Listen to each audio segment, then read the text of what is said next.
स्मारकाच्या प्रचाराची गती वाढवण्यासाठी तसेच 68व्या महापरिनिर्वाण दिनानिमित्त राष्ट्र निर्माते डॉक्टर बाबासाहेब आंबेडकरांना अभिवादन करण्यासाठी बौद्ध संघटना समन्वय समिती जिल्हा ठाणे मार्फत शहाड स्टेशनला खूप मोठी वॉल पेंटिंग करण्यात आली आहे.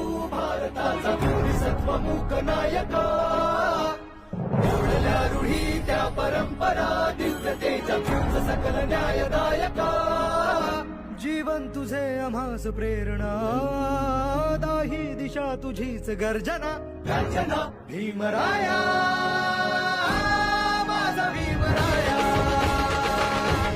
भारताचा